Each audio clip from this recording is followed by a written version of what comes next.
여러분 평안하십니까? 오늘도 말씀과 함께 주님의 은혜 가운데 거하시기 바랍니다. 오늘 말씀은 나훔 1장입니다. 인류 역사에 있어서 가장 중요한 질문은 아마도 하나님에 관한 질문일 것입니다. 하나님은 누구신가? 어떤 분이신가? 이 질문에 대해 여러 선지자들이 답을 남겼는데요. 나훔도 오늘 말씀을 통해 하나님이 어떤 분이신지를 우리에게 알려줍니다. 야훼는 질투하시며 보복하시는 하나님이시니라. 야훼는 보복하시며 진노하시되 자기를 거스르는 자에게 야훼는 보복하시며 자기를 대적하는 자에게 진노를 품으시며. 어제 서론에서 이 말씀을 다루었는데요. 하나님은 보복하시는 분이심을 강조합니다. 한 구절에 3번이나 같은 단어가 사용되는 것은 최상의 의미를 뜻합니다. 하나님은 노하기를 더디하시는 분이시지만 죄인은 분명하게 심판하신다는 것입니다. 그리고 그 심판, 보복은 누구도 피할 수 없다는 것이죠. 출애굽 후에 이스라엘은 시내산에서 하나님과 언약식, 결혼식을 가졌습니다. 하나님은 그들의 남편이 되시고 그들은 하나님의 신부가 된 것이죠. 그러므로 남편이신 하나님께서는 아내의 관심을 빼앗는 어떤 존재가 있을 때 그것을 용납할 수 없는 질투심에 사로잡히게 되는 것입니다. 그래서 그것에 대해 진노하시고 그것에 대해 보복하십니다. 주의 백성들, 자신의 아내를 사랑하시기 때문이죠. 하나님의 진노와 보복은 야심을 품고 세계를 짓밟는 악한 세력을 향합니다. 그들은 하나님의 백성을 짓밟고 파괴함으로써 하나님의 명예를 훼손했습니다. 바로 아수르였죠. 아수르는 이스라엘을 멸망시켰고 유다도 계속해서 괴롭혔습니다. 나훔은 그런 아수르에 대한 종말을 선언합니다. 하나님께서는 그의 백성들이 당하는 고난을 간과하지 않으시며 때가 되면 악인을 심판함으로써 그들을 구원하실 것입니다. 그러므로 우리는 진노하시는 하나님이 계시기에 억울한 일을 당해도 이겨낼 수가 있습니다. 하나님께서 때가 되면 친히 갚아주실 것이기 때문입니다. 나훔은 하나님의 능력에 대해서 선포합니다. 야훼의 길은 회오리 바람과 광풍에 있고 구름은 그의 발에 티끌이로다. 그는 바다를 꾸짖어 그것을 말리시며 모든 강을 말리시나니 바산과 갈멜이 쇠하며 레바논의 꽃이 시드는도다. 고대 사람들은 회오리 바람과 광풍을 신들이 임할 때 나타나는 현상으로 생각했습니다. 그런 것들은 하나님이 다니시는 길에 불과하며 구름은 그의 발밑에 있는 티끌과 같다라고 말합니다. 또한 하나님은 바다를 꾸짖어 말리시는 분입니다. 강도 마찬가지입니다. 바다와 강은 물을 담기 위해서 창조된 것들인데 하나님께서 결정만 하시면 그 물들이 말라버릴 수 있는 것입니다. 이 사실은 니느웨에게 각별한 의미가 있는 것이 니느웨는 2개의 큰 강, 유프라테스와 티그리스 사이에 위치한 도시였고 또 도시 중심부로도 코서라는 이름의 큰 강이 흐르고 있었기 때문입니다. 그들은 그 강들로 인해 풍요로운 삶을 살 수 있었고 그 강들을 사랑하고 흡족해 했습니다. 하나님께서 그런 강들의 물을 마르게 하신다면 어떤 일이 일어나겠어요? 그야말로 심판인 것이죠.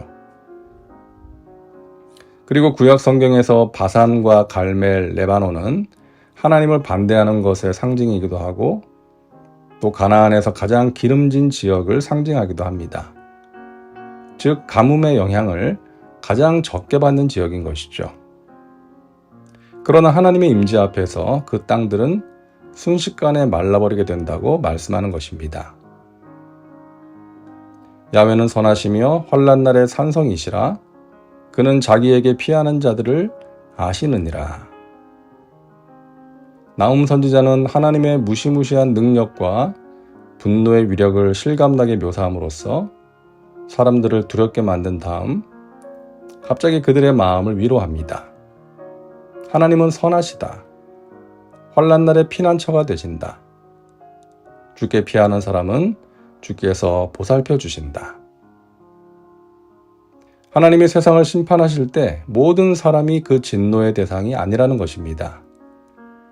하나님은 자기에게 피하는 자들에게는 피난처가 되어 주실 정도로 선하신 분이라는 것이죠. 하나님을 대적하는 자들에게는 두렵고 무서운 분이시지만 하나님을 인정하고 의지하는 자들에게는 한없이 좋으신 분이라는 것입니다. 나훔서의 각 장은 모두 하나님의 말씀으로 마무리되는데요.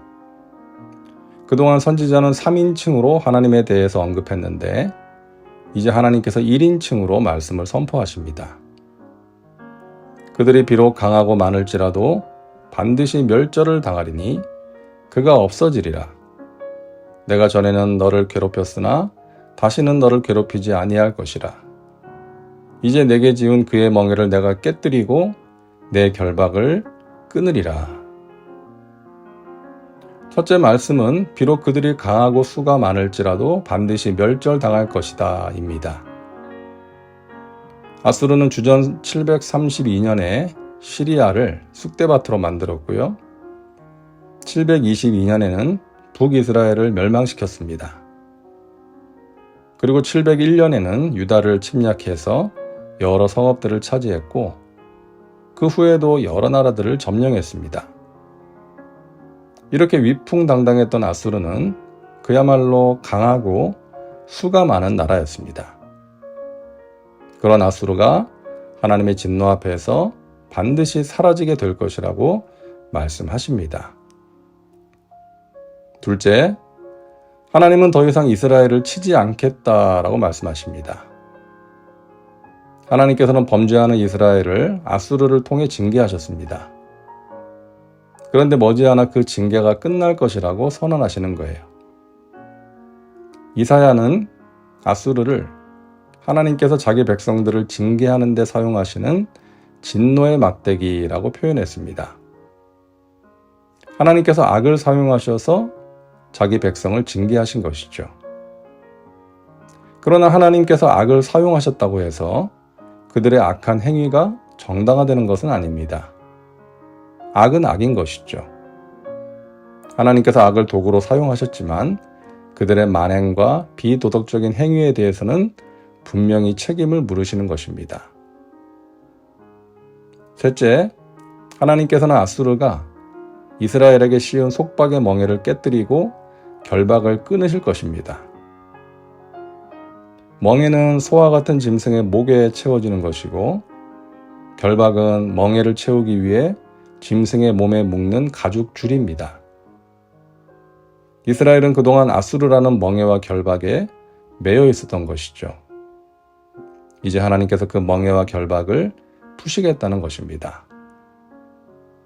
예수님께서 오셔서 십자가의 은혜와 능력으로 죄와 사탄의 억압에 매여 있던 우리를 자유케 해주신 것처럼 말입니다. 하나님께서 이스라엘에게 그와 같은 자유를 주시는 이유가 무엇입니까? 마지막 절 15절에서 이렇게 말씀합니다. 유다야, 내 절기를 지키고 내 서원을 갚을지어다.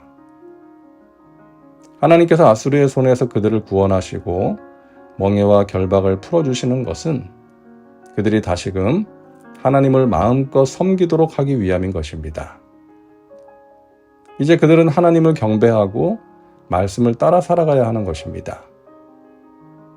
바로 이것이 하나님께서 우리를 구원하시고 자유를 주신 이유이기도 합니다. 기도합니다. 사랑과 은혜가 풍성하신 하나님, 오늘도 말씀과 함께 살게 하시니 감사합니다. 죄에 대해 진노하시고 보복하시는 하나님을 보며 두려움을 느낍니다. 또한 자기에게 피하는 자들을 아시고 보호하시는 하나님을 보며 위로를 받습니다. 하나님께서 죄와 저주와 마귀에게 묶여 살던 우리를 예수 그리스도의 보혈로 자유케 하셨습니다. 하나님이 주신 자유로 하나님을 힘써 섬기고 경배하며 살게 하여 주옵소서. 이 세상이나 세상의 것들이 아닌 하나님을 더욱 사랑하게 하옵소서. 예수님의 이름으로 기도하옵나이다. 아멘. 오늘도 말씀과 함께 은혜 가운데 거하시기 바랍니다. 여러분 사랑하고 축복합니다.